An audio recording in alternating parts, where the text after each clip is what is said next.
Bonjour, c'est Ursule encore. On est le 18 novembre 2020.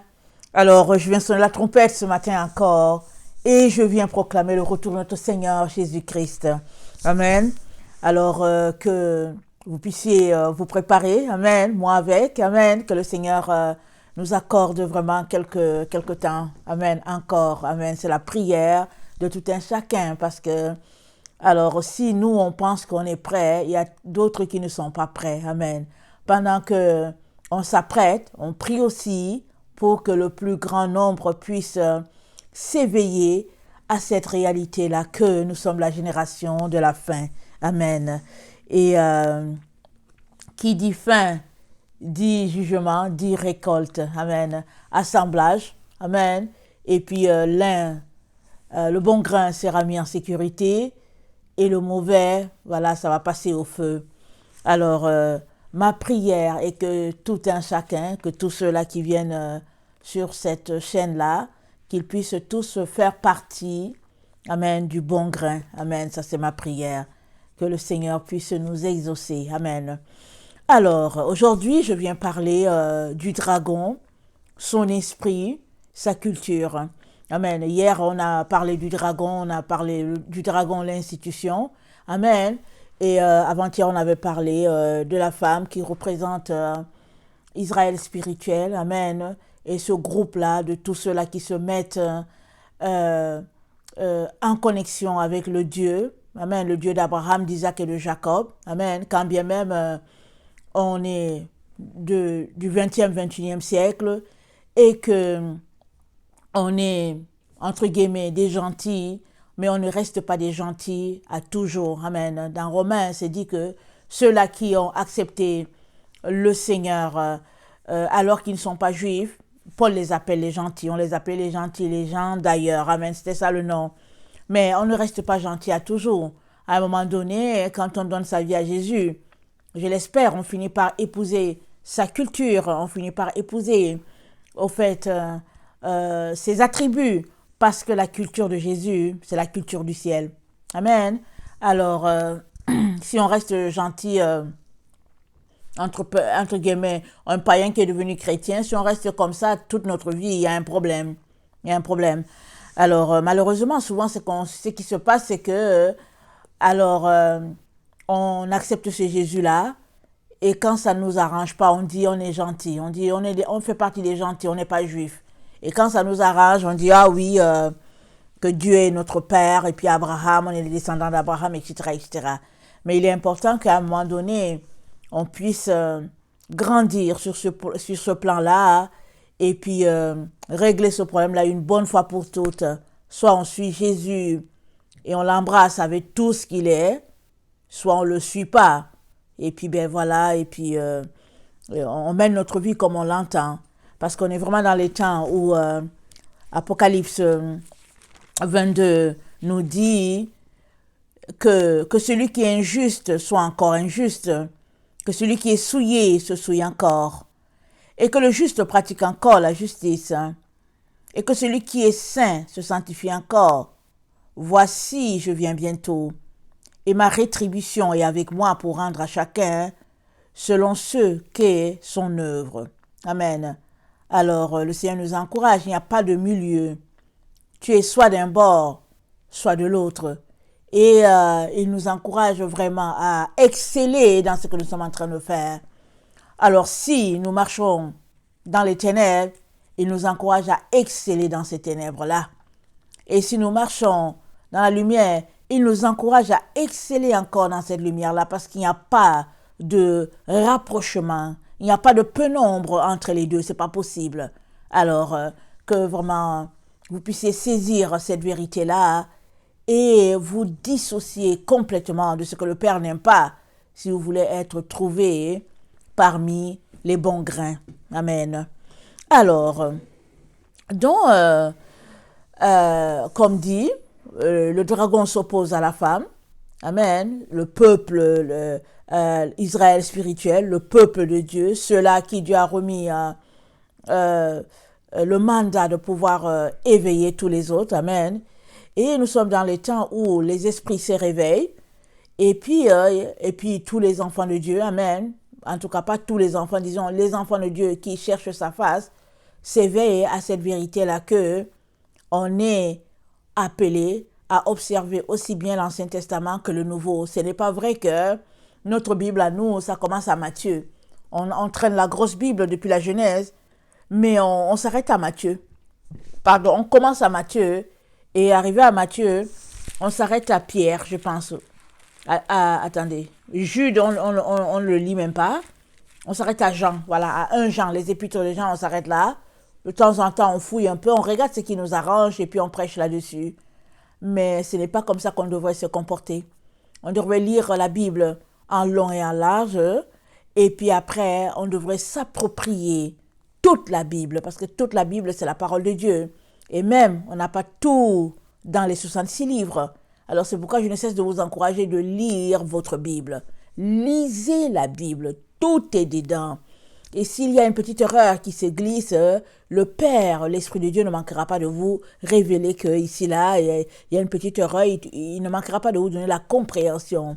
Amen. Et puis si vous titillez à quelque part, l'Esprit de Dieu ne manquera pas de vous apporter des éclaircies. Peut-être que vous serez poussé à les fouiller sur Internet et puis vous allez trouver quelqu'un qui va apporter plus de clarté là-dessus.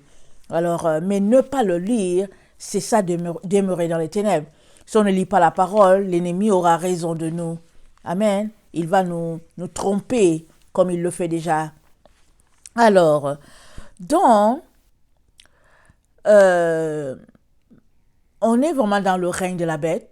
On l'a vu, on l'expérimente avec l'avènement du Covid. Si on est en train encore de se leurrer, il n'y a plus de leurre possible. On comprend que c'est le règne de la bête. La bête est en train de faire pression pour s'imposer. Elle fait pression, elle fait de son mieux pour pouvoir dire à tout le monde, en tout cas le règne, c'est mon tour. Amen. Et malheureusement, il y a encore beaucoup d'enfants de Dieu qui restent voilés. Alors, nous sommes là pour nous encourager, nous éveiller les uns les autres à cette réalité-là, cette vérité-là que nous sommes dans le temps de la fin et on ne devrait pas nous associer aux manigances de l'ennemi, puisqu'on est dans le temps où on a quitté le stade de l'humain pour celui de la bête, puisque je l'ai maintes fois dit, je vous ai encouragé à porter votre masque si vous le voulez, et puis d'aller devant le miroir, vous allez vous rendre compte que vous ressemblez à une bête. C'est pas compliqué. Vous allez vous regarder, et puis si vous n'êtes pas troublé, il y a un problème. Si vous n'êtes pas troublé dans votre esprit, là, il y a un problème. Alors, si vous trouvez ça drôle, il y a un problème. Parce que vous devez être troublé. Vous devez, quand vous regardez votre visage dans le miroir, l'image, le reflet que cela vous renvoie, doit vous faire comprendre que c'est le règne de la bête. Et vous devez réaliser que vous n'êtes pas une bête. Et puisque vous ne l'êtes pas, vous ne pouvez pas embarquer sur ce chemin-là où l'ennemi veut embarquer toute l'humanité sous le couvert que nous devions obéir à l'autorité. Amen. Et qui est l'autorité? C'est Dieu, notre autorité. Notre autorité n'est pas une organisation. Fût-elle l'organisation du dragon? C'est pas ça notre autorité. Notre autorité, c'est Dieu, l'Éternel des armées célestes, celui-là qui siège dans les cieux, notre Père, notre Créateur, Adonai, c'est lui notre autorité. Il est donc important qu'on comprenne cela, et une fois qu'on le comprend, on ne peut pas mélanger les deux choses. C'est pas possible. Ce n'est même pas concevable. Alors, on a juste à nous muscler. On a juste à s'entraîner, à rendre les muscles plus solides. Amen. On a juste à porter des poids. Amen. Pour s'entraîner. Amen. Afin d'être apte à confronter tout ce qui est en train d'arriver. Amen. Alors, la bête, donc, elle est venue, non, pas qu'elle se place, la bête cherche à se placer au-dessus de l'homme. Alors, Paul nous a dit quelque chose dans Romains 1, parce qu'on est dans les temps là. Parce que Paul, quand tu lis ses écrits, tu te rends compte que vraiment c'était quelqu'un qui était vraiment inspiré de l'esprit. vraiment rempli d'Esprit de Dieu, et qui avait une compréhension des choses vraiment, en tout cas, très, très poussée. En tout cas, il a étudié, mais il ne marchait pas selon l'intellectualisme. C'était quelqu'un qui marchait selon l'Esprit de Dieu. Ça, c'est très important. Alors, Romains 1, le verset 20 nous dit, en effet, les perfections invisibles de Dieu, sa puissance éternelle et sa divinité se voient comme à l'œil nu, se voient comme à l'œil depuis la création du monde. Quand on les considère dans ses ouvrages, ils sont donc inexcusables. Puisqu'ayant connu Dieu, ils ne l'ont point glorifié comme Dieu et ne lui ont point rendu grâce, mais ils se sont égarés dans leurs pensées et leur cœur sans intelligence a été plongé dans les ténèbres. Se vantant d'être sages, ils sont devenus fous et ils ont changé la gloire du Dieu incorruptible en image représentant l'homme corruptible, les oiseaux, les quadrupèdes et les reptiles. C'est pourquoi Dieu les a livrés à l'impurité, sur les convoitises de leur cœur, en sorte qu'ils déshonorent eux-mêmes leur propre corps. Amen. Alors, tu peux déshonorer ton corps de plusieurs manières. Tu peux le déshonorer en te prostituant. Tu peux le déshonorer en allant pour une chirurgie pour changer ton sexe. Tu peux le déshonorer en faisant une chirurgie plastique pour ta beauté. Tu peux déshonorer ton corps comme tu veux, mettre des mèches dessus et des perruques et puis faire tout ce que tu veux. Tu peux déshonorer ton corps. Mais tu peux aussi le déshonorer en portant un masque. C'est ça que tu ignores. C'est pourquoi je ne cesse de nous rappeler à tous de se faire du stock. Fais-toi du stock. C'est le moment où tu dois être sage. C'est le moment où sagesse est en train de crier qu'elle appelle ses enfants. Et puis la Bible dit que sagesse a été justifiée par ses enfants. Qu'est-ce que ça veut dire? Ça veut dire que les enfants de sagesse vont prouver qu'ils sont ses enfants par leur marche d'intelligence et de sagesse liée à la parole de Dieu. C'est en ce sens-là que les enfants de sagesse sont justifiés à leur mère sagesse. Et sagesse, elle est là, elle crie. Elle dit, ne passez pas par le mauvais chemin. Passez vers moi. Là où il y a la croisée des chemins, c'est là que tu trouves sagesse. Proverbe 8, on va regarder rapidement. Quand tu ne te poses pas de questions et que tout semble clair pour toi, bon, voilà, c'est correct. Mais à partir du moment où tu te poses des questions, sagesse est là. Amen. Et je te dis une chose. Puisque nous avons été créés à l'image de Dieu et que Dieu a mis dans notre cœur la pensée de l'éternité, chaque fois, si tu te laisses diriger par lui, chaque fois que la situation est mitigée, tu vas te retrouver à un carrefour. Le carrefour de tes pensées. Tu vas te demander si ce que tu es en train de faire, c'est correct ou pas. Ou bien, suppose que tu es dans une voie, tu penses que tout est OK. Et une fois qu'il y a une opposition, ça c'est sagesse qui est en train de venir. Arrête-toi. Parce que la Bible dit que tout ce qui n'est pas fruit de conviction est un péché. Arrête-toi. Même si la voie où tu es là, c'est Dieu qui t'indique, mais qu'à ton niveau, tu n'es pas convaincu, arrête-toi. Parce qu'il se pourrait que tu es quelqu'un qui doute et que le Seigneur veut régler ton problème de doute. Parce que tu es sur le bon chemin, mais il veut régler ton problème de doute. Mais il se pourrait aussi que tu ne sois pas du tout sur le bon chemin. Et que cette situation-là, elle vient pour te remettre sur les rails. Alors, le Seigneur nous dit, sagesse, elle se trouve, le Seigneur, la sagesse, elle parle, elle nous dit, c'est à la croisée des chemins qu'elle se place. Le verset 2 de Proverbe 8. À côté des portes, la porte c'est où? Une porte, c'est là où il y a une entrée. Donc, à côté des portes, à l'entrée de la ville, à l'intérieur des portes, elle fait entendre ses cris. Homme, c'est à vous que je crie. Sagesse ne crie pas aux bêtes, hein? Elle ne crie pas aux animaux. Elle crie à des hommes. Si tu es un homme, assure-toi que tu marches loin du masque. Parce que tu es un homme, tu es un être humain. Amen. Excusez-moi. Homme, c'est à vous que je crie. Et ma voix s'adresse au Fils de l'homme. Stupide, apprenez le discernement. Insensé, apprenez l'intelligence. Écoutez, car j'ai de grandes choses à dire, et mes lèvres s'ouvrent pour enseigner ce qui est droit. A-t-elle le droit de nous appeler stupides si nous marchons loin de ses voies? Oui, parce qu'elle est une mère. Parce que c'est dit que sagesse a été justifiée par ses enfants. Elle est une mère. Et quand on regarde ici, amen, à Proverbe 8, le verset 22, parlant de la création, ça nous dit que, c'est sagesse qui parle encore, l'Éternel m'a créé la première de ses œuvres, avant ses œuvres les plus anciennes. J'ai été établi depuis l'éternité. Dès le commencement, avant l'origine de la terre, je fus enfanté quand il n'y avait point d'abîme, point de source chargée d'eau.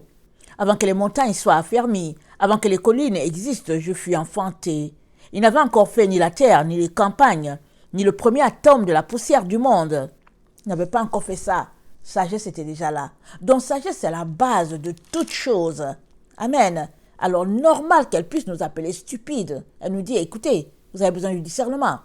Elle dit, écoutez, vous avez besoin d'intelligence. Vous avez besoin d'apprendre cela. Parce qu'elle est là disponible pour nous enseigner les grandes choses. Mais si nous n'avons pas le temps, si nous sommes séduits par la sagesse de ce monde, on ne peut pas avoir la sagesse de Dieu. Parce que les deux sont opposés. Il n'y a rien de commun entre les deux. Il y a la sagesse de ce monde et la sagesse divine. Alors, si donc tu penses que tu es un être humain créé à l'image de Dieu, embrasse la sagesse divine et tiens-toi très loin de la sagesse de ce monde. Amen. Alors, donc nous nous retrouvons dans le règne de la bête. Amen.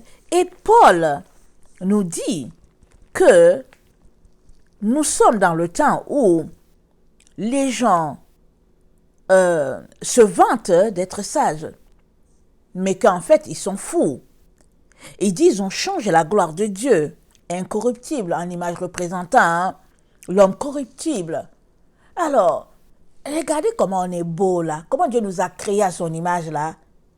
Comment peut-on penser une seule fois que des êtres humains préfèrent plutôt porter le masque au-dessus de leur visage? Pourquoi? Parce que le masque, c'est un voile. Ça cache quelque chose. Ça cache. Or, la Bible dit que nous, les enfants de Dieu, c'est à visage découvert que nous marchons. Alors, nous sommes donc dans le temps où un esprit de confusion balaye l'humanité. Amen, je l'ai déjà dit que le masque, c'est l'esprit de confusion. Donc, on est dans le temps où l'esprit de confusion balaye l'humanité, balaye cette planète Terre-là. Amen. Mais Dieu n'a pas prévu la confusion pour ses enfants. Il a prévu la sagesse. C'est ça que sagesse est en train de dire. Par contre, si ces enfants persistent dans la voie de ce monde-là et qu'ils préfèrent suivre les traces de ces personnes confuses-là, alors Dieu dit, je vais leur envoyer un esprit d'égarement. Puisqu'ils ont renié la vérité, puisqu'ils n'ont pas aimé la vérité qui les aurait sauvés, alors je leur envoie un esprit d'égarement, dont je leur donne d'être confondus avec les autres aussi. Amen. Et quand nous lisons la Bible, dans Romains 11, amen, en parcourant, on se rend compte que si Israël, pour un temps, a été mis à l'écart, c'est parce que Dieu les envoie un esprit d'égarement. C'est Dieu, c'est dit, Paul le dit dans Romains 11. Alors, je ne veux pas aller fouiller, mais Romains 11, Dieu a envoyé un esprit d'égarement à Israël, parce qu'Israël s'est entêté, alors Dieu leur envoie un esprit d'égarement pour un temps. Je pense que c'est Romains 11, à partir du verset 7. Amen. À partir du verset 7 jusqu'à peut-être jusqu'à 24, si tu veux lire. Alors, pardon, excusez-moi, l'esprit d'égarement donc, excusez, alors l'esprit d'égarement, ça vient comme un jugement de Dieu pour quiconque ne veut pas obéir. Alors, l'esprit d'égarement, la confusion, Dieu l'a prévu pour ses ennemis, mais malheureusement, plusieurs de ses enfants vont se retrouver à avoir hérité ça. Et une fois que tu hérites l'esprit de confusion, c'est quoi? C'est l'esprit de folie. Et puis, qu'est-ce qui t'arrive? Tu es rejeté. Rappelle-toi, les Saintes Vierges folles, Jésus les a appelées folles parce qu'elles avaient un esprit de confusion en elles. Il les a appelées insensées. Et les sages sont entrés. Il est donc très important que tu saisisses que tu as besoin de la sagesse divine. Et pour avoir part à cette sagesse divine-là, tu ne devrais pas refuser les souffrances qui viennent avec ta position de demeurer dans la vérité et puis de t'éloigner des valeurs de ce monde. Amen. Tu ne devrais pas rejeter cela. Amen. Donc, la culture du dragon, c'est le port du masque.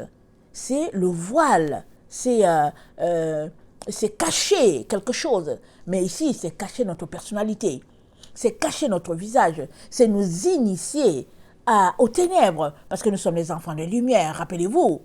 Alors Christ nous a affranchis. Il nous a délivrés de la malédiction. Amen. Il a été fait malédiction pour nous. Et nous sommes devenus lumière grâce à Christ. Alors comment concevoir que il y ait quand même des enfants de Dieu qui retournent à cette vie sombre-là? Mais cette fois-ci, ce n'est pas par leur péché dans lequel ils étaient avant, mais c'est par une obéissance à un gouvernement, entre guillemets, voilà, qui nous raconte des balivernes à tout moment. Amen.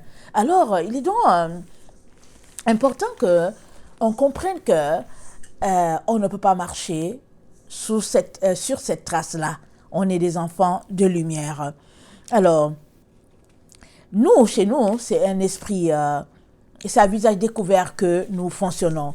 Je l'ai déjà mentionné dans plusieurs vidéos. Alors, regardons 2 Corinthiens 3, le verset 18.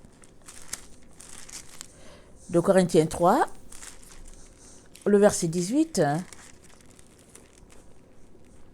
ça dit ceci. Nous tous qui, le visage découvert, contemplons comme dans un miroir la gloire du Seigneur. Nous sommes transformés en la même image, de gloire en gloire, comme par le Seigneur l'Esprit. Nous sommes transformés, amen, en contemplant notre image dans le miroir. Et c'est quoi le miroir? Le miroir, c'est la Bible. Amen. Comprends bien, le miroir, c'est la Bible. Tu as le miroir devant toi où, quand tu vas laver ton visage et tout. Amen. Alors, ce miroir-là, c'est un miroir matériel. Mais notre miroir, le miroir dont Dieu parle ici, c'est la Bible. Alors, quand nous contemplons notre visage, amen, dans la Bible, nous sommes transformés en la même image, de gloire en gloire. Et il dit quoi? À visage découvert. Amen. Alors, Paul, là, qui a écrit ça, il sait pourquoi il a écrit ça. Dieu a projeté notre temps. Amen. Alors, nous sommes donc à la ressemblance de ce Dieu-là.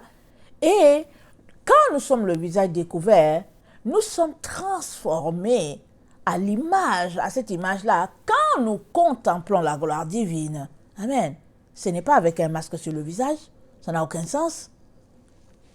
Même les païens sont ouverts à cette réalité-là que c'est un coup d'État monté contre la personne de l'être humain en nous disant qu'il faut porter le masque. Et puis parmi les êtres humains qui n'ont pas encore de relation avec Dieu, là, parmi eux, il y a plusieurs qui ont côtoyé les sectes franc-maçonniques, les sectes de l'Illuminati. Ils savent tout cela. Voilà pourquoi, en ligne, ils essayent de réveiller tout le monde le plus grand possible pour dire aux gens, hein, on n'a pas besoin de cela, pour dire que non, c'est un coup d'État. Amen.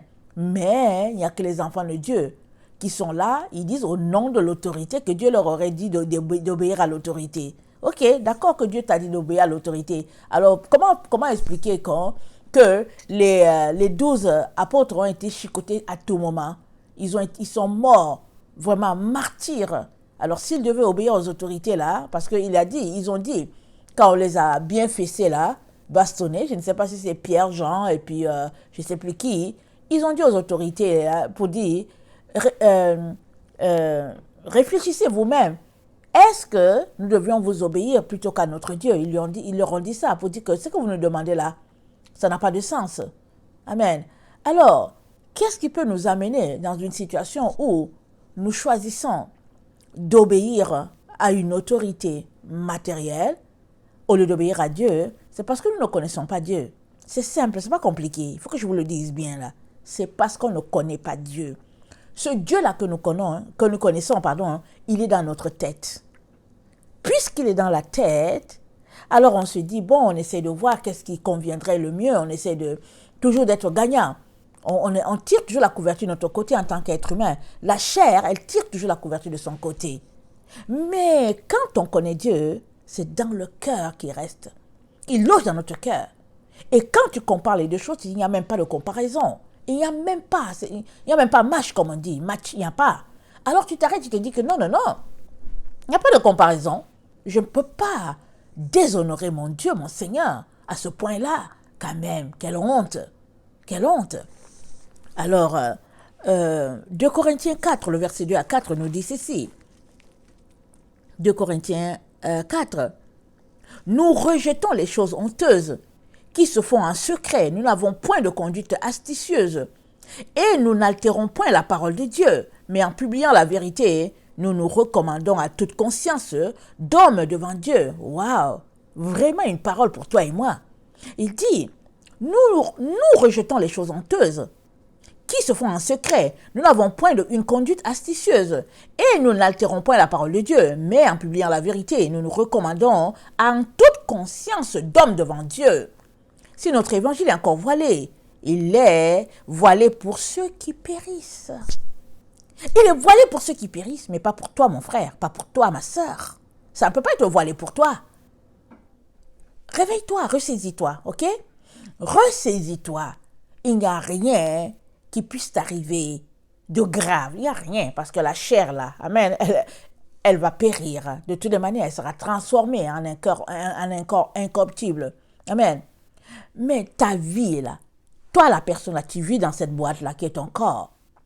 Alors, vas-tu craindre à cause de ça? Qu'est-ce qu'ils vont te faire? Rien. Rien, comme j'ai toujours dit. Tout ce qu'ils vont faire,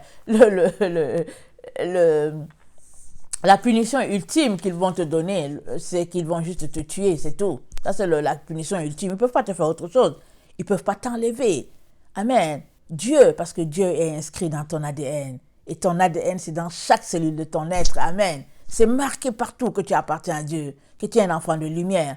Alors, pourquoi veux-tu tomber dans les manigances de Satan qui veut que toi-même, tu puisses souiller ton ADN en acceptant de marcher dans ses voies? Alors, on voit bien le forcing qui est là, n'est-ce pas? Il y a un forcing terrible qui est là, ici. Parce que, si c'était bien, pourquoi est-ce qu'ils veulent forcer les gens? On voit bien qu'il y a plein de manigances, de manipulations. Alors, c'est ça qui fait qu'on est dans le règne de la bête. Parce que l'esprit de la bête, c'est un esprit de mensonge, rappelons-nous. Alors, attendez, c'est un esprit de mensonge. Il faut que je retrouve le passage. Je pense que c'est dans Jean 8, le verset 44, voilà. Dans Jean 8, le verset 44, ça dit ceci. Jean 8, le verset 44. Vous avez pour père le diable, et vous voulez accomplir les désirs de votre père. Il a été meurtrier dès le commencement, et il ne se tient pas dans la vérité, parce qu'il n'y a pas de vérité en lui. Lorsqu'il profère le mensonge, il parle de son propre fond, car il est menteur et le père du mensonge. Et moi, parce que je dis la vérité, vous ne me croyez pas. Qui de vous me convaincra de péché? Si je dis la vérité, pourquoi ne me croyez-vous pas? Amen. C'est Jésus qui parle aux pharisiens qui étaient là. Alors il leur dit qui est le diable. Et quand il ment, il dit il n'y a point de vérité en lui. Parce qu'il n'y a pas, il n'y a point de vérité en lui. Lorsqu'il profère le mensonge, il parle de son propre fond. Il parle de ses entrailles. Le fond, c'est les entrailles. Il n'y a pas de vérité à quelque part possible chez le diable. Il n'y en a pas. Alors, tout ce qu'il sort comme règle, comme loi, comme toute situation, c'est toujours une situation de mensonge, une situation de manipulation. C'est pour cela que quand le Covid a été annoncé, ça a été annoncé en grand, là, sur toute la terre, sur toutes les chaînes et tout. C'est ça le miracle dont Jean a parlé. Parce qu'il disait qu'il faisait qu'il animait l'image, il grossissait l'image, mais ce n'est pas la télévision que les images sont animées. Alors, sur toute la terre, chaque pays se lève pour dire que ouais, comme si c'est passé, et puis comme ça c'est passé, et puis les gens sont là, les journalistes posent des questions, et puis bon, voilà. Mais ils ont séduit beaucoup de personnes avec leurs histoires à dormir debout. Ils ont séduit beaucoup de personnes. Et ça, c'est Satan. Et donc, son règne, c'est ça, le règne de la bête, le règne du mensonge. Et nous ne pouvons pas embarquer dans ces choses-là. Nous devons nous en dissocier. Parce que nous avons été créés à l'image de Dieu. Nous avons été faits à la ressemblance de ce Dieu-là. Rappelons-nous, dans Genèse, il a dit, créons l'homme à notre image. Et alors, quand les gens nous voient là, ils voient Jésus, ils voient Dieu. C'est ça. Alors, puisque nous sommes des humains, tous sur la terre, il se pourrait que, il n'y a pas tant de différence.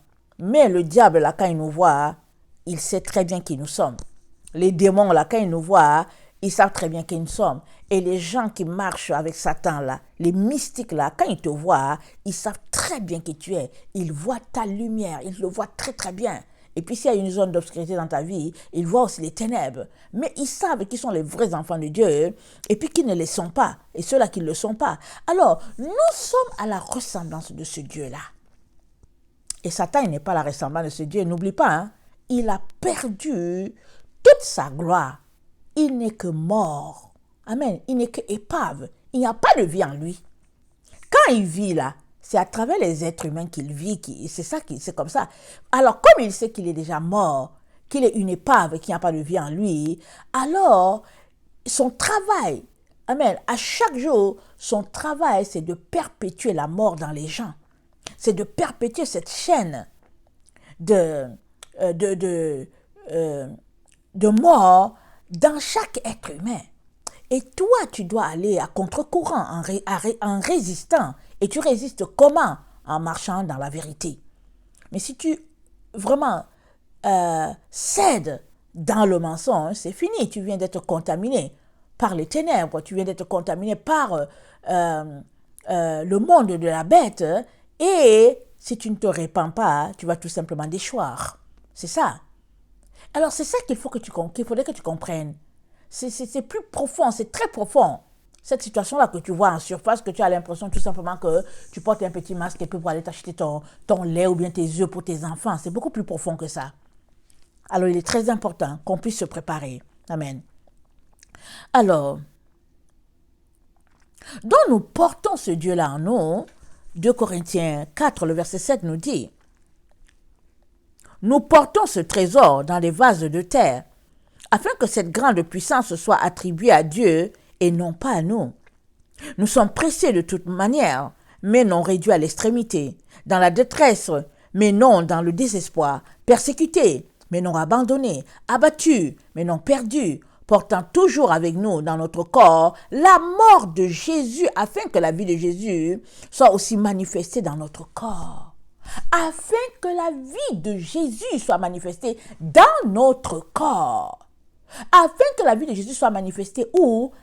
Sur ton visage. Quand on te regarde là, sur ton visage, il faut que ça soit manifesté là. Mais maintenant, si tu mets le masque, ce n'est pas la vie de Jésus qui est manifestée sur ton visage, c'est la vie de la bête. Saisis bien. Saisis bien. Et puis, dépossède-toi de toutes ces futilités-là que l'ennemi veut te mettre comme... C'est-à-dire qu'on te parle, on te manipule. Et Jésus a dit quoi? Quand les disciples lui ont demandé, quand la fin viendra, il a dit, prenez garde que nul ne vous séduise. Parce que si tu es séduit là, c'est fini. Tu dégringoles de ta position d'enfant de Dieu petit à petit et puis c'est fini. Tu dégringoles. Alors, la clé, c'est de ne pas être séduit. Alors quand bien même ils viennent, ils te racontent, ils envoient leurs médecins. Aujourd'hui, tout le monde est corrompu aujourd'hui sur la terre. Cherche plutôt les vrais médecins qui ne sont pas corrompus, il y en a. Cherche plutôt les vrais scientifiques qui ne sont pas corrompus, il y en a. Mais sinon, même la science a été corrompue. Ils ont tout corrompu et ça c'est le signe, ça c'est le règne de la bête, ça c'est le système du dragon. Tout a été corrompu dans l'intérêt de Satan. Alors, toi tu es né dans cette époque-là, tu es dans ce temps-là. Alors comment devrais-tu te comporter pour sortir victorieux de là? Parce que la Bible dit quoi? Que c'est dans les ténèbres que la lumière brille. Alors, ça veut dire que tu es appelé à briller dans ces ténèbres-là. Tu es appelé à briller. Maintenant, si toi aussi tu te morfonds avec les ténèbres, mais qui va briller alors finalement? C'est qui va briller? Parce que les ténèbres ne brillent pas, et puis la lumière ne brille pas entre elles lumière, parce que tout est lumière. Il n'y a pas de différence. Mais quand la lumière est dans les ténèbres, c'est là où elle brille. Et elle attire à elle tous les insectes possibles. Alors si tu brilles là, tous ces gens-là qui n'ont pas le Seigneur, ils vont venir vers toi. Et ils vont te poser des questions. Ils vont chercher, ils vont voir ils vont dire, on veut ce que cette personne-là a. Alors, réfléchis. Amen. Réfléchis. Encourage-toi. Dis-toi que c'est possible. Dis-toi que... Parle à toi-même. Parle à toi-même. Dis-toi que c'est possible et que tu es vainqueur en Jésus. Amen. Parce que celui qui est en toi, il est plus fort que celui qui est dehors. Béni soit le nom de ce Dieu-là. Amen. Alors, Donc, c'est pour que la vie de Jésus soit manifestée en nous, que nous marchons là, le visage découvert, et que c'est dans des vases que Dieu a mis ce trésor-là. Parce que, écoutez, nous sommes des êtres de terre, c'est la terre là, qui est là, c'est l'argile. Et c'est dit, c'est pour que la gloire de Dieu soit vue. Alors c'est pour cela que les anges ils ne comprenaient rien. Quand Dieu était là, Dieu a mis sa gloire en Adam et Ève, les anges ne comprenaient rien. Et la Bible dit qu'ils voulaient y jeter un regard. Mais en tout cas, c'était trop compliqué, c'était trop fort, c'était pas pour eux. Amen. Et ils ont juste loué la grandeur de ce Dieu-là. Maintenant, à toi d'élever cette terre-là dans laquelle tu vis, parce que tu n'es pas cette terre-là, tu n'es pas ton corps qui est là. Tu vis dans ce corps-là. Donc, maintenant, à toi de transporter, tu te balades avec ce vase-là en toi. Mais quand les gens voient le vase, qu'est-ce qu'ils voient? Est-ce qu'ils voient la gloire de Dieu ou bien est-ce qu'ils voient la gloire de Satan qui n'est autre que le règne de la bête, qui n'est autre que l'image de la bête? Et aujourd'hui, ça s'est concrétisé. Alors, depuis que Dieu a créé le monde, Satan sait tout, Satan sait que son jour arrive. Alors, vraiment, et comme il ne veut pas du tout, parce qu'il sait que, en tout cas, il n'est pas encore lié là-bas dans le feu, il n'est pas lié. La Bible nous dit, on dit que Satan sera lié pendant 1000 ans, mais pour le moment, il n'est pas lié. Il fait des va-et-vient en direction du ciel et tout ça. Rappelez-vous, quand Dieu a parlé à Job, quand Dieu a parlé à Satan, Satan venait, Dieu a dit à Satan, mais tu viens d'où là? Il dit, mais je suis allé me balader sur la terre. Dieu lui dit, est-ce que tu as vu mon serviteur Job? Alors pour te dire que Satan n'est pas lié, hein? Il n'est pas attaché à quelque part dans un feu. Non, non, non, il se balade. Saisis ça bien. Et toi, marche de manière à être la gloire de ce Dieu-là. Quand on te voit, sois dans le reflet de ce Dieu-là. Amen. Porte-lui gloire dans toute situation, dans toutes circonstances. Amen. Alors, sache que c'est le potier qui nous a façonnés. Et qui est le potier? Nul autre que notre Dieu. Amen. Jérémie 18, le verset 1 à 4. Jérémie 18, le verset 1 à 4. La parole qui fut adressée à Jérémie de la part de l'Éternel en ces mots, « Lève-toi et descends dans la maison du potier. Là, je te ferai entendre mes paroles. » Je descendis dans la maison du potier, et voici, il travaillait sur un tour. Le vase qu'il faisait ne réussit pas, comme il arrive à l'argile dans la main du potier. Il en fit un autre vase, tel qu'il trouva bon de le faire. Amen. On va lire jusqu'à 7. Et la parole de l'Éternel me fut adressée en ces mots. « Ne puis-je pas agir envers vous comme ce potier, maison d'Israël, dit l'Éternel. Voici comme l'argile est dans la main du potier, ainsi vous êtes dans ma main, maison d'Israël. Soudain, je parle sur une nation, sur un royaume d'arracher, d'abattre et de détruire. Mais si cette nation sur laquelle j'ai parlé revient de sa méchanceté, je me répands du mal que j'avais pensé lui faire. » Regardez ce Dieu-là, un Dieu de compassion, un Dieu d'amour. Regardez. C'est le temps où nous devons nous repentir. Il dit, quand il décide qu'il va faire quelque chose, si la personne se repent, allez, c'est fini. Amen. Saisissons vraiment cette grâce-là que nous avons. Ésaïe 64, le verset 7. Ésaïe 64, le verset 7. Ça dit ceci. Cependant, ô Éternel, tu es notre Père. Nous sommes l'argile et c'est toi qui nous as formés. Nous sommes tous l'ouvrage de tes mains. Nous sommes l'ouvrage de ce Dieu-là. Nous ne sommes pas l'ouvrage de Satan. Pour que lui, il puisse nous dire comment se comporter. Nous ne sommes pas son ouvrage. Alors, si toute la planète Terre est rendue à suivre une certaine directive qui ne va pas dans le sens de Dieu, à savoir le port du masque, comprends que c'est parce qu'on est dans le règne de la bête. C'est le règne du dragon, dans le règne de la bête. Ça nous montre la culture du dragon. C'est sa culture. Porter, comment on appelle ça? Porter un masque pour se balader avec et puis avoir plusieurs masques de plusieurs couleurs pour marier avec nos différents habits ou bien nos différentes chemises. Baliverne. Alors, Job 10, verset 8 à 11. Job 10, le verset 8 à 11. Tes mains m'ont formé, elles m'ont créé, elles m'ont fait tout entier. et tu me détruirais? Souviens-toi que tu m'as façonné comme de l'argile. Voudrais-tu de nouveau me réduire en poussière? Ne m'as-tu pas coulé comme du lait? Ne m'as-tu pas caillé comme du fromage? Tu m'as revêtu de peau et de chair. Tu m'as tissé d'os et de nerfs. Tu m'as accordé la grâce avec la vie. Tu m'as conservé par tes soins et sous ta garde. Ça, c'est Job qui parle dans sa souffrance. Amen. Et il élève ce Dieu-là. Il dit que c'est toi qui m'as façonné, c'est toi qui m'as créé. C'est ce Dieu-là qui nous a créés. Maintenant, quelle est la place que nous le faisons? Alors, la place qu'il y a dans notre cœur va se refléter dans notre attitude face à toute sanction. Ça va se refléter. Ils ont beau faire sortir leurs lois et puis leurs règles. Ça, c'est pour eux, c'est pas pour nous autres. Parce que nous avons été créés à l'image de Dieu là, et nous portons ces trésors-là dans les vases que nous sommes. Et ça doit briller, ces trésors-là. Ils doivent briller. Amen. Alors,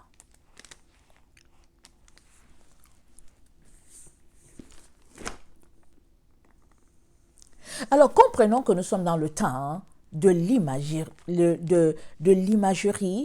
et du paraître. Ça, c'est le temps dans lequel nous sommes. C'est ça aussi, la culture de la bête. Amen.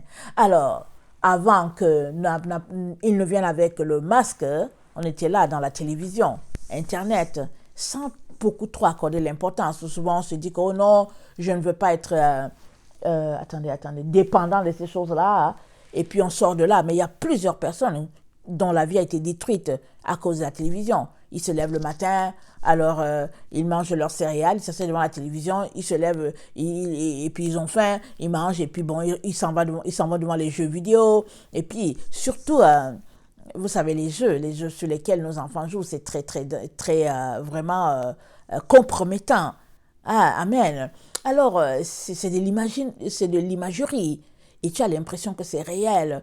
Alors, moi, un jour, j'étais là au niveau de ma cuisine et puis j'entendais les enfants qui criaient.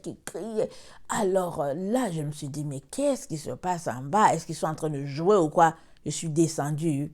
Ils étaient en train de jouer à l'écran. Ils jouaient un match de basketball à l'écran.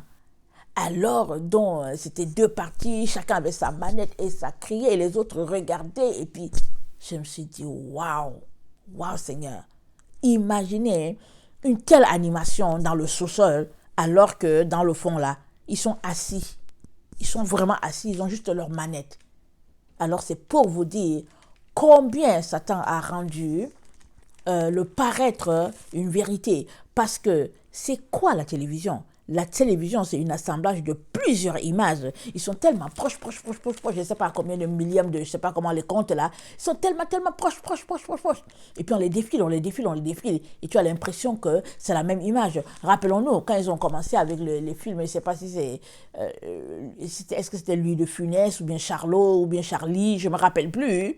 Amen, j'étais vraiment petite. Et en ce temps-là, la télévision, c'était noir et blanc.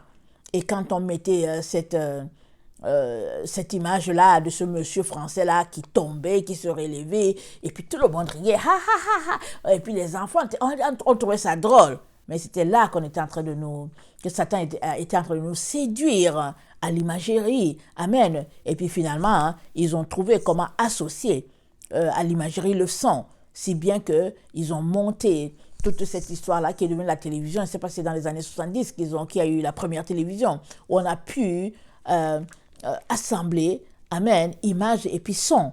Et de sorte qu'à certains moments, c'était un peu à retardement, mais c'est déjà le début de quelque chose. Amen. Mais petit à petit, Satan a eu à grandir dedans, dans l'imagerie. Pas parce que c'est quelque chose de nouveau pour lui, mais il communique ça quoi? À l'intelligence humaine. C'est à l'intelligence humaine que les choses sont communiquées. Amen. Alors, petit à petit, c'est venu jusqu'à nous. Finalement, là, on a quitté la télévision noir sur blanc. On est devenu une télévision en couleur et tout. Mais c'est quoi l'imagerie? L'imagerie, c'est ce qui est faux. L'image, c'est la reproduction de quelque chose qui existe. Donc à la télévision, alors, suppose que c'est des dessins. On prend plusieurs dessins. C'est-à-dire quelqu'un a dessiné. Amen. C'est ça, la réalité, là, c'est fait à lui. Mais ce qu'il y a à la télévision, là, ce n'est pas ça la réalité. Mais c'est placé tel que ça devient réel. Alors, les gens sont pris dedans, surtout nos enfants, ils sont pris dedans. Et puis pour plusieurs, c'est ça qui est la réalité. Quand tu entends les enfants te parler des super-héros, il y a des gens qui te parlent des films. Hein. Tu t'arrêtes, tu te dis, mais c'est quoi leur problème? Pourquoi ils me racontent le film comme si c'est une vérité? Amen. Mais ils vont te raconter ça comme si c'est la vraie vie. Et puis ils te racontent ça. Je dis, oh non, non, non, moi j'ai pas le temps pour ça. Alors, mais ils te racontent ça jusqu'à ils te mettent. Ils t'animent le film. Hein, et puis tu as l'impression que tu es dans la vraie vie. Amen. Mais c'est ça là qui est le faux. C'est ça qui est le faux. Alors c'est ça, c'est par la télévision hein, que Satan a séduit beaucoup de gens. Allons-y lire Apocalypse 13, le verset 14 à 15. Ici, il a séduit les gens dans le cadre de la bête. Je pense que ici, ça parle de la seconde bête et tout. Mais dans le vrai, là, à tous les jours, c'est comme ça qu'il fait. Mais Jean, dans le temps où il avait, il n'y a pas de télévision. Amen, il n'y avait que des lampes qui étaient là, il n'y a pas de télévision. Alors Jean, il parle de miracles. Alors comment allait-il expliquer ça? Apocalypse 13, le verset 14 à 15, il dit « Et elle séduisait les habitants de la terre par les prodiges qui lui étaient donnés d'opérer en présence de la bête, disant aux habitants de la terre de faire une image à la bête qui avait la blessure de l'épée et qui vivait. » Et il fut donné d'animer l'image de la bête afin que l'image de la bête parlât et qu'elle fît que tous ceux qui n'adoraient pas l'image de la bête fussent tués. Elle animait l'image de la bête.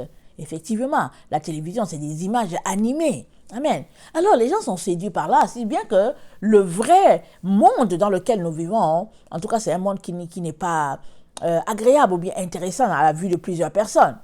Non, en tout cas, souvent les enfants, c'est pas pour vous. Il y a des gens qui vont dire, ah non, je n'ai rien à faire. Et quand ils disent qu'ils n'ont rien à faire, qu'est-ce qu'ils veulent? Ils veulent juste que tu leur dises, allez s'asseoir devant la télévision ou bien devant Internet. Là, ils vont trouver qu'ils ont quelque chose à faire. Et qu'est-ce qu'ils ont à faire?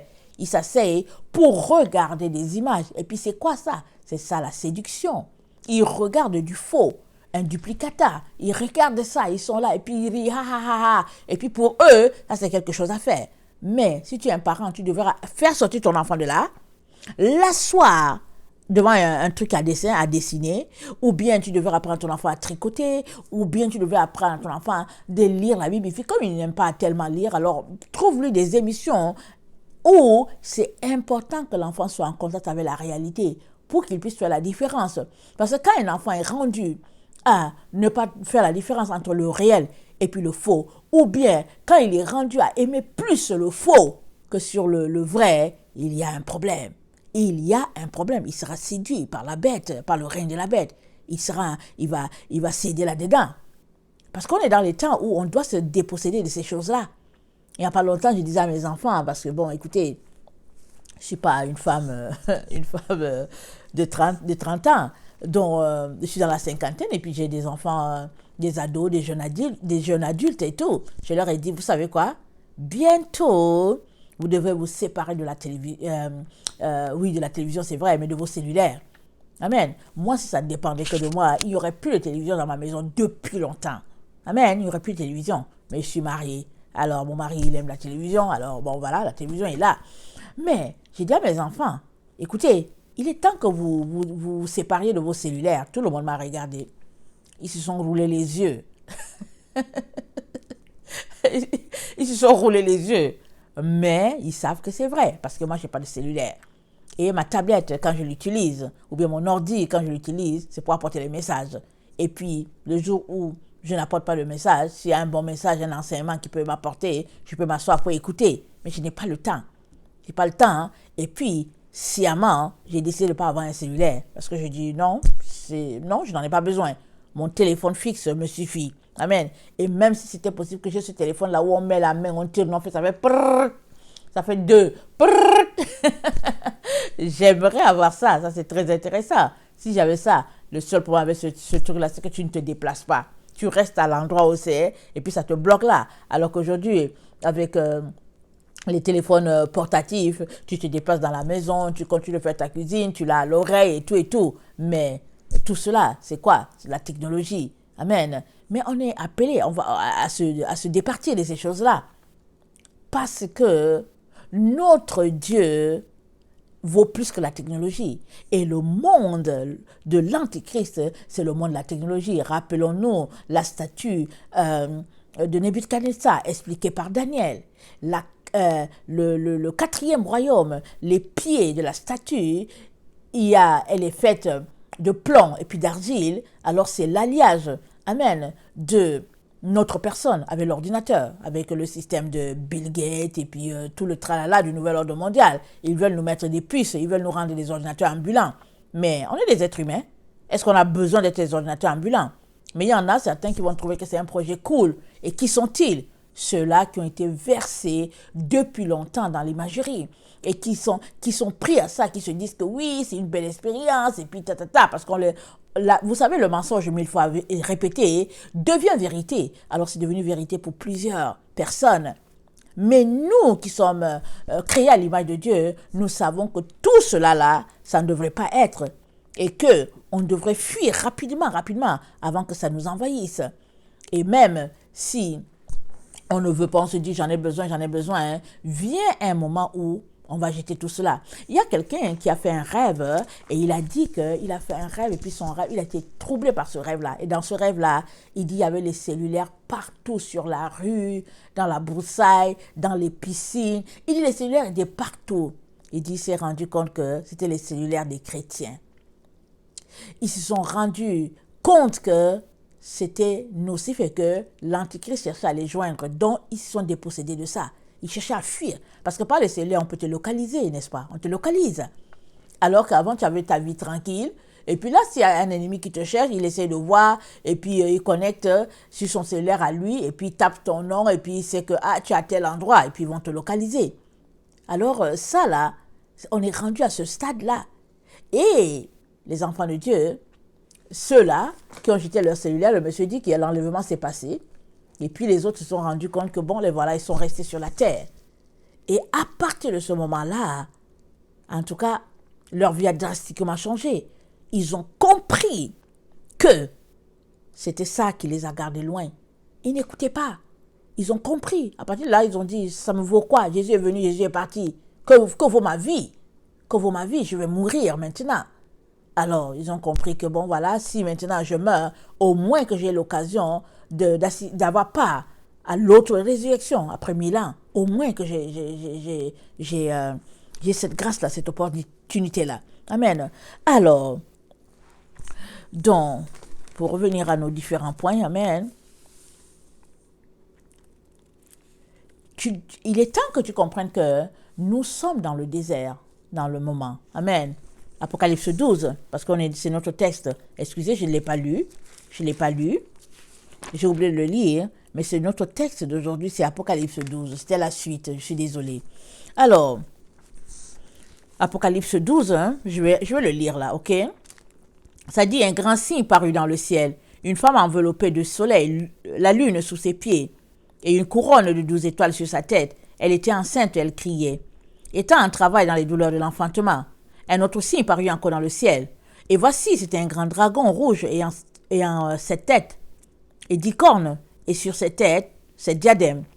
Sa queue entraînait le tiers des étoiles du ciel et les jetait sur la terre. Le dragon se tint devant la femme qui allait enfanter afin de dévorer son enfant lorsqu'elle aurait enfanté. Elle enfanta un fils qui doit paître toutes les nations avec une verge de fer, et son enfant fut enlevé vers Dieu et vers son trône. Et la femme s'enfuit dans le désert. Elle avait un lieu préparé par Dieu afin qu'elle ait fût nourrie pendant 1260 jours. Alors 1260 jours, c'est l'équivalent de 3 ans et demi. C'est l'équivalent de 42 mois. Et nous sommes dans ce temps-là, nous sommes dans le désert. Si tu ne le sais pas, je t'informe. Et c'est quoi le désert? Le désert, c'est le désert des choses matérielles. Parce qu'on est dans le temps, si vous vous rappelez, je ne fais que dire aux gens, hein, sortez de Babylone de la part du Seigneur. Allez, faites votre stock, rassemblez vos affaires et puis faites le stock. Pour le moment, c'est le masque, tu as l'impression que bon, ça va et puis tu traînes. Mais vient un jour où ce sera le vaccin. Ils vont dire, si tu n'as pas le vaccin, tu n'entres pas. Comment vas-tu faire? Et ça, c'est un désert. Le désert, le fait de ne pas pouvoir aller dans le système monétaire, le fait de ne pas se retrouver là-dedans, parce que bientôt, ils vont dire, hein, tu ne peux pas acheter du tout si tu n'as pas ta puce là sur la main ou quelque chose. Et on est dans ce temps-là qui a commencé. Alors, si, ça dit qu'on est dans les préparatifs, bien sûr. Excusez, c'est déjà un désert pour plusieurs. Ceux-là qui ont compris avant, hein, ils sont déjà dans le désert, ils se disent, ok, il faut que je sorte du système. Et ils sont en train de se préparer petit à petit, ils sortent du système. Amen. Ils sont déjà dans le désert. Et puis, en tout cas, c'est maigre. Leur va-et-vient, leur flux monétaire, tout ça. Et puis, s'il y a flux monétaire, c'est toujours en direction de la nourriture ou du stock, quelque chose. Amen. C'est le désert. Mais si toi, tu ne comprends pas ça, hein, tu vas te laisser prendre. Tu seras pris à cela, à un piège. Et ce sera vraiment grave. Et je ne te le souhaite pas. C'est pourquoi je ne fais que t'encourager pour te dire, prépare-toi. Prépare-toi. Amen. Dans le temps de confinement, je vais vous partager ce rêve-là. Je l'ai fait 2 ou 3 fois. Amen.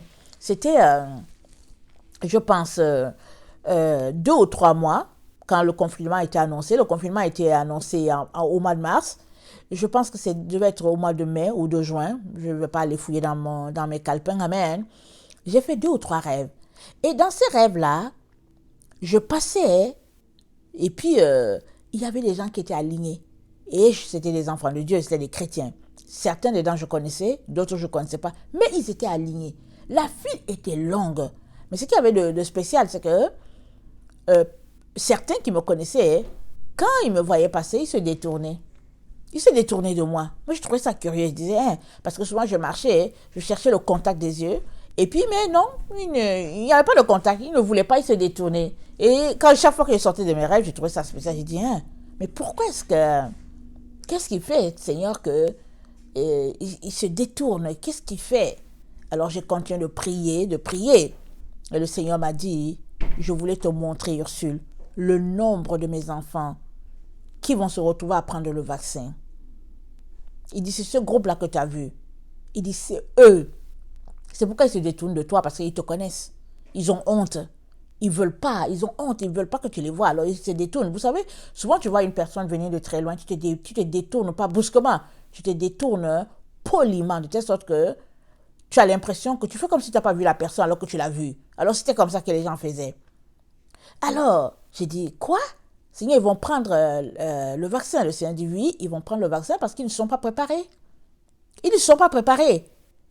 Alors il m'a dit, Ursule, il faut annoncer, annonce encore. Annonce, il faut proclamer mon retour. Il faut qu'il soit saisi. Alors c'est comme ça que je viens vous dire que il est important que tu puisses te préparer, que tu puisses avoir ton stock. C'est pas grave si tu n'as pas de place pour les stocker. Stocke-les sous ton lit. Organise-toi. Sois sage. On est dans le temps où, amen, les fourmis stockent leurs choses. Et les cigales, ils chantonnent. Ils sont là, que ouais, comme ça a fait comme si, que ouais, tel gouvernement a fait cela, et puis bon voilà, et puis bon voilà. Ça, c'est les cigales.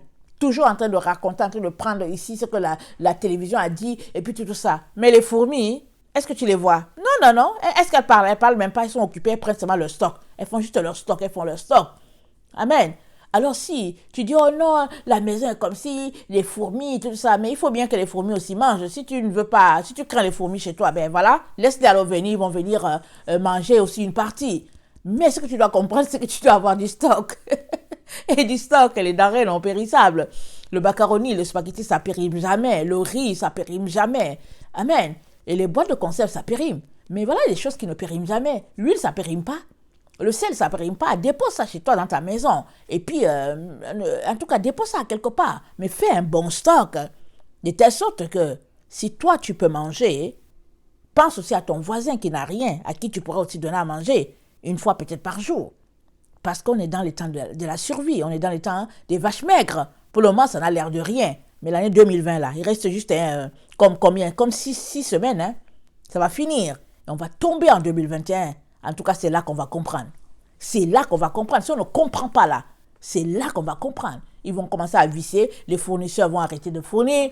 Et puis bon voilà, pour le moment, ils nous font croire que bon, c'est bien. Et puis peut-être qu'ils nous laissent à cause de la fête, des fêtes de fin d'année. Nous faisons croire que tout est sous contrôle. Mais c'est toujours les manipulations du diable, parce que le diable, il est menteur, on le sait. Alors, le Seigneur nous dit de sortir du système. Jérémie 51, on connaît le passage, on l'a plusieurs fois lu, je le lis seulement pour rappeler, amen, pour nous rafraîchir la mémoire, et puis pour que nous puissions comprendre que c'est le temps. Alors Jérémie 51, le verset 45. Sortez du milieu d'elle, mon peuple, que chacun sauve sa vie en échappant à la colère ardente de l'Éternel. sortez du milieu d'elle. Et qui est elle? C'est Babylone, le système, le dragon, l'Odyssée. C'est tout ça, c'est le système. Apocalypse 18, le verset 4, le même passage. Apocalypse 18, le verset 4, ça dit ceci. Et j'entendis du ciel une autre voix qui disait, sortez du milieu d'elle, mon peuple, afin que vous ne participiez point à ses péchés et que vous n'ayez point de part à ses fléaux. Si tu ne fais pas le stock là, tu auras part au fléau du dragon, de la bête. Tu auras part à ses péchés. Parce que tu vas te retrouver à aller prendre le vaccin. Et après le vaccin, tu auras la puce et tu seras, en tout cas, écarté de la présence de Dieu. Puisque tu auras terni ton ADN. L'ADN qui porte la marque de Dieu en toi, tu l'auras terni. Parce que ton ADN, c'est la marque de Dieu. Amen. C'est le cachet de Dieu en toi. Et tu ne devrais pas le ternir. Alors là, jamais. Alors, bats-toi et un moral d'acier et décide de ne pas collaborer avec ce système-là. Amen. Alors, tout comme nous avons parlé du système du dragon, amen, et que nous avons aussi parlé de la femme qui représente Israël spirituel, amen, Dieu va choisir des personnes, amen, des têtes, amen, de fils, qui vont diriger ou bien symboliser tout cela. Alors, il y a un dragon personne et il y a une femme personne. On va voir ça dans l'autre vidéo. Qui est le dragon? Qui est cet homme-là? Amen. Qui va se retrouver à la tête de ce système-là? Et puis de manipuler tout ça, parce que le système par lui-même, il n'a pas de bras, il faut bien qu'il y ait des leaders. On parle, oui, de machines, de technologie, mais les machines et technologies, il y a quand même un minimum de personnes en arrière qui les font marcher. Et puis, même si on n'a pas besoin de personnes qu'il faut programmer, il faut quand même une personne qui programme. Amen. On comprend donc qu'il y a toujours un être humain en arrière de tout cela. Alors, attendez, il faut que je regarde mes notes pour voir où est-ce que je suis rendu. Alors, c'est à toi de tout faire pour quitter ce système, ce monde dans lequel on se trouve. C'est à toi de tout faire pour le quitter. Et comme on ne peut pas sortir du monde, et qu'il n'y a que Jésus qui va venir nous en faire sortir, alors tu comprends que c'est à toi de te dépouiller, amen, des choses de ce monde, les laisser, amen, te déplumer complètement, et puis demeurer dans la présence de Dieu pour lui dire, Seigneur, sauve-moi, sauve-moi, sauve ma famille, fais-moi échapper tel que dit dans Luc 21, le verset 34 à 36. Seigneur, fais-moi échapper, pitié de moi, Seigneur, montre-moi mes péchés. C'est comme ça que tu vas pouvoir t'en sortir. Amen. Alors, Apocalypse 12, maintenant Apocalypse 12, comme je viens de le lire, Apocalypse 12, alors le verset 13 nous dit, quand le dragon vit qu'il avait été précipité sur la terre, il poursuivit la femme qui avait enfanté l'enfant mâle. Et les deux ailes du grand aigle furent données à la femme afin qu'elle s'envolât au désert vers son lieu où elle est nourrie un temps, des temps et la moitié d'un temps, loin de la face du serpent. Ici, ça fait 42 mois, ça fait 3 ans et demi, ça parle de la femme, celle-là qu'on a vue là, dans le verset 1. Alors elle se retire, elle va dans le désert, elle fuit, elle va dans le désert, amen. Et dans le désert où elle est, loin du système de Babylone, c'est ça le désert. Loin du système de Babylone. Et elle est là, elle prie, elle cherche la face de Dieu. Elle est là, elle est là, elle est là. Mais, regardez un peu, le verset 17. Et le dragon fut irrité contre la femme, et il s'en a fait la guerre au reste de sa postérité. Alors, il y a une femme qui va symboliser tout cela, amen, mais le reste de sa postérité, c'est tous les autres enfants de Dieu, amen, tout cela qui forme l'épouse de Christ, là, tout ce groupe-là, amen, les 144 000 sont dedans, et puis tout cela que les 144 000 réveillent, tout cela qui se réveille dans ce temps où ils sont là, parce que subitement, ils vont comprendre que, oh, c'est grave, et ils vont fuir, les maisons seront désertes, c'est pourquoi, quand j'ai fait la vidéo pour dire... l'abomination qui cause la désolation sur le désert. Il n'y aura plus de gens dans les maisons, ils vont fuir. J'espère pourtant que tu as des tentes. J'espère pourtant que tu as prévu quand même une situation où tu peux avoir du secours. Amen. Loin des maisons, ces maisons modernes que nous avons. Amen. J'espère pour toi. Alors, il faut que je te raconte un autre rêve. Amen. Alors, en 2010, je pense, 2010-2011, j'ai fait un rêve. Amen. Et dans ce rêve-là, Alors, je me suis retrouvée... attendez, je ne me rappelle plus très bien, parce que je ne sais pas où je l'ai écrit, ou bien si je l'ai écrit ou pas. En ce temps-là, je n'écrivais pas toujours mes rêves. Mais toujours que dans ce rêve-là, j'avais une tente. Amen, je me suis réveillée, j'avais une tente, ou bien il fallait que j'achète une tente. Et puis, j'ai appelé notre couple ami, et puis j'ai dit à la dame que, écoutez, j'ai fait un rêve, on est dans le temps où on doit se préparer pour le Seigneur, mais vous n'avez pas de tente. Et puis, vous n'avez pas de tente, vous n'avez même pas de nourriture. Et la dame m'a dit, c'est spécial que tu aies fait ce rêve-là. Moi aussi, j'ai fait un rêve où je n'avais pas de tente du tout. Alors, à partir de ce moment-là, on a décidé, on a compris qu'il fallait qu'on se prépare pour avoir des tentes de pique-nique, amen, des sacs de couchage. Donc, on a eu le temps, on s'est dit, bon, souvent, vous savez, c'est des choses qui sont un peu chères, c'est des choses qui sont souvent pas nécessaires, qui sont comme des extras. Alors, on s'est dit, OK, petit à petit, on va acheter les sacs de couchage, petit à petit.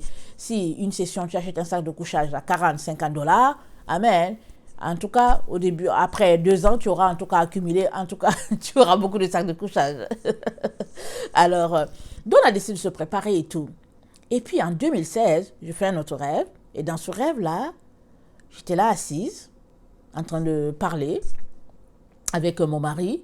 Et là, il y a un ange qui vient et il me propose 2 autres tentes. Et puis dans le rêve, mon mari dit, mais on n'en a pas besoin, on a déjà une grosse tente et tout et tout. Je dis, non, non, non. Je dis à l'ange, on en a besoin. Et puis pendant que mon mari et moi, on a en train de dire que non, mon mari dit, non, on n'a pas besoin. Moi, je dis, oui, on en a besoin. Hein. Finalement, je tends la main à l'ange, il me donne les 2 autres tentes. Amen. Alors, je prends les tentes, je me retourne, je vois que il y a des pierres partout.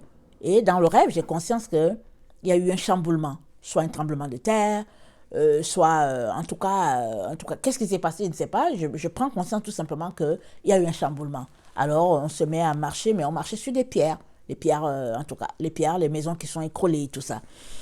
Alors, là, je comprends encore qu'il est très important qu'on ait des tentes. Amen. Parce qu'après tout, quand même une grande famille comme la mienne, alors une tente ne peut pas nous suffire. Amen. Alors, je me suis mise petit à petit à prêter mes choses de camping et tout. Et puis bon, est-ce que je suis complètement prête? Non.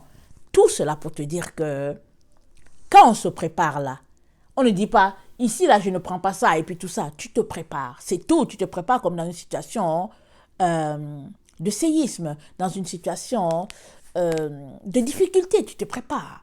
Et de telle sorte que si tu dois sortir de ta maison, et il paraîtrait qu'ils vont nous faire sortir des maisons pour pouvoir instaurer leur système communiste, leur système socialiste, mais au moins tu peux avoir un endroit où tu peux te reposer là. Bon, pour nous qui vivons au pôle Nord, comme on dit, au Canada et tout, il fait très froid. Alors, comment est-ce qu'on peut se retrouver avec des tentes dehors? Mais vous savez quoi, les Inuits, ils ont vécu. Alors, il y a aussi il y a les hôtels en glace qu'on a souvent dans nos pays, dans les coins où nous vivons. En janvier, février, dans ces hôtels de glace-là, tu entres dedans, c'est chaud. Donc, écoutez, Dieu est capable de tout. Amen. Il est notre Père, il est notre protecteur. Il nous a façonnés. Il a dit quoi? Il a dit prier pour que ce jour n'arrive pas le jour du sabbat ou bien en hiver. Alors, prions. Amen. Mais, la folie, ce serait de ne rien préparer. C'est ça la folie. Ce serait de ne rien préparer et de se retrouver à sortir de la maison et on n'a rien. Parce que quand on décide de fuir là, on laisse tout. On fuit. On dit non. Qu'est-ce qu'on prend? On a des choses qu'on met directement dans le sac à dos et tout ça. Comme souvent quand je parle à mes enfants, je leur dis, écoutez, regardez vos sacs à dos. Regardez qu'est-ce que vous pouvez prendre rapidement. Qu'est-ce que vous pouvez prendre rapidement dans les sacs à dos s'il y a quelque chose qui arrive. Donc, c'est des situations où on se parle et tout, on ne sait jamais. Alors, j'aimerais tout simplement vous dire qu'on est dans les temps d'une situation de survie. Comprends ça. Si tu es attaché à tes biens matériels, à tes fauteuils en cuir, à ta maison et tout ça, si tu es attaché à ces choses-là, tu vas rester dans ta maison et tu seras pris. Je te le dis tout de suite. Si tu es attaché à ces choses-là, à tes voitures, à ta montre, je ne sais pas où, et puis voilà, si tu es attaché à ces choses-là, tu seras pris. Tu dois juste comprendre qu'il faut te sauver. C'est le temps où tu dois te sauver. Et si tu devais te sauver, qu'est-ce que tu prendrais en premier? Tu dois déjà l'apprêter et puis avoir une idée de où les choses sont placées. Ça, c'est très important. Amen. Alors.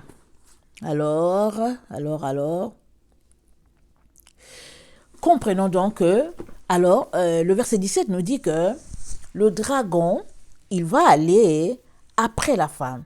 Mais ici, donc, c'est le dragon, l'homme, la personne du dragon, l'être humain qui va caractériser le dragon. Amen. Alors, souvent quand on parle du dragon, on a l'impression que c'est le diable. Grosso modo, c'est ça. Comme ça, on dit ça et puis je vais vous montrer ça ici et je vais m'arrêter là, je vais prier. Et puis, je vous reprendrai dans l'autre vidéo. Peut-être pas tout de suite, peut-être en après-midi, parce que je devais la porter depuis hier, cette vidéo-là, cette seconde vidéo, et je n'ai pas pu. Alors, donc, voilà. Alors, le Apocalypse 16, pour vous dire qu'il y a 3 personnes, ok? Apocalypse 16 nous dit, le verset 12, « Le 6e versa sa coupe sur le grand fleuve, l'Euphrate, et son eau tarit, afin que le chemin des rois venant de l'Orient fût préparé. Et je vis sortir de la bouche du dragon et de la bouche de la bête et de la bouche du faux prophète 3 esprits impurs semblables à des esprits de grenouille. » Voilà, c'est 3 personnes, 3 leaders qui vont mener ce monde-là au supplice. Amen. Ils vont mener le monde vraiment dans les horreurs les plus terribles. Amen. Qui est donc le dragon? Personne. Qui est le dragon? On a vu le système, on a vu l'esprit, la culture du dragon. Mais qui est cette personne qui caractérise le dragon?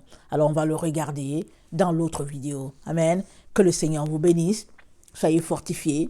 Amen. Soyez encouragés. S'il vous plaît, ne prenez pas mes conseils à la légère. Ne prenez pas, ne vous amusez pas avec ce que je suis en train de vous dire. S'il vous plaît. Amen. Parce que le Seigneur est bon, il nous montre toutes ces choses-là parce qu'il nous aime. Alors, le corps là, ce n'est rien. Nos biens matériels là, ce n'est rien. Ce qui est important, c'est le salut de nos âmes. Alors, si nous négligeons les informations spirituelles, on risque d'être pris. Et une fois qu'on est pris, on va se corrompre avec le système. Rappelez-vous ce rêve-là que je vous ai dit, j'ai fait dans le moment du confinement, le premier confinement.